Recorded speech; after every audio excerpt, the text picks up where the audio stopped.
ഞാൻ ഇന്നലെ കൃത്യമായിട്ട് പറഞ്ഞല്ലോ. അതിപ്പോ അവരൊരു ചാരക്കേസിൽ പ്രതിയാണെന്ന് അറിഞ്ഞുകൊണ്ടല്ലോ ഇങ്ങോട്ട് കൊണ്ടുപോകും. ഞാൻ ടൂറിസം മന്ത്രിയെ കുറ്റപ്പെടുത്തില്ല. അറിഞ്ഞുകൊണ്ട് ഒരാളും കൊണ്ടിരിക്കില്ല. പിന്നെ നമ്മൾ കൊണ്ടുവന്ന ഒരാള് കുറച്ചാൾ കഴിയുമ്പോ ചാര പ്രവൃത്തി നടത്തി എന്ന് പറഞ്ഞാൽ അതിനിപ്പോ നമ്മൾ കുറ്റക്കാരാവോ?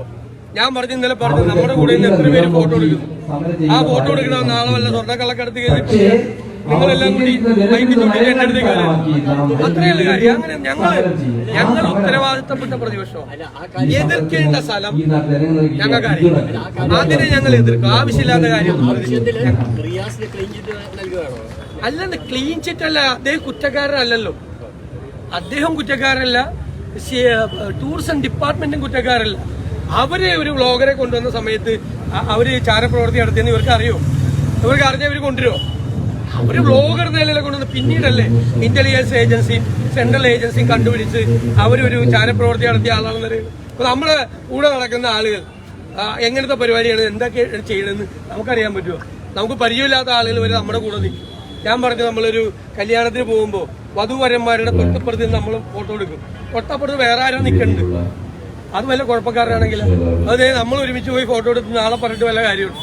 അതൊന്നും ആകുന്നില്ല. അങ്ങനെയൊന്നും ഞങ്ങൾ അനാവശ്യമായ ഒരു ആരോപണവും ഉന്നയിക്കില്ല. ഒരു കാരണവശാലും ഒരു മന്ത്രിയും ഒരു ഡിപ്പാർട്ട്മെന്റും ഒരു ചാരപ്രവർത്തി നടത്തിയ ഒരാളെ ബ്ലോഗറായിട്ട് കൊണ്ടുവരില്ല. പിന്നീട് അറിഞ്ഞതിന് അവരെന്ത് ചെയ്യാൻ പറ്റും? അതിനേക്കാളൊക്കെ എത്രയും വലിയ ഗൗരവമുള്ള വിഷയമുണ്ട്. ആരോഗ്യ കേരളത്തെ പറ്റി ചർച്ച ചെയ്യും. നമുക്ക് നല്ല ഡിബേറ്റ് നടക്കട്ടെ, നല്ല ഡിബേറ്റ് നടക്കട്ടെ, നല്ല ഡിസ്കോഴ്സ് ഉണ്ടാകട്ടെ. അതിന്റെ ഒരു ഗുണം ഉണ്ടാകട്ടെ. അതിന്റെ ബെനിഫിഷ്യറി കേരളത്തിലെ പാവപ്പെട്ട ജനങ്ങളായിരിക്കണം, അതിന്റെ ഗുണഭോക്താക്കൾ.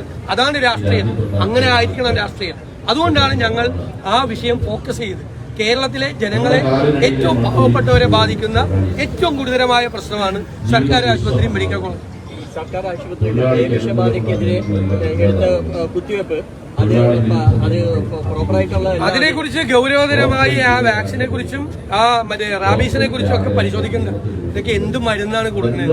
ആ മരുന്നൊന്നും ഏൽക്കുന്നില്ല എന്നാ പറയണത്. 1,65,000 പേരെ പട്ടിയടിച്ചു. മറ്റേ വിഷബാധിച്ചവരെല്ലാവരും മരിച്ചു. ഇഞ്ചക്ഷൻ എടുത്തിട്ട് രക്ഷപ്പെടുത്താൻ പറ്റിയില്ല എന്നാണ് പറയുന്നത്. അപ്പൊ ആ മരുന്നൊക്കെ ശരിയാണെന്നൊക്കെ ഒരു പരിശോധന കൂടെയാണ്. ശരിയായിട്ടുള്ള മരുന്നാണല്ല പച്ചവെള്ളമാണ് കൊടുക്കുന്നത്. ആർക്കറിയാം? അത് അന്വേഷിക്കട്ടെ, മരുന്ന് ശരിയാണെന്ന്. പരാതി വന്നുകൊണ്ടാണ് ഞാൻ പറഞ്ഞത്.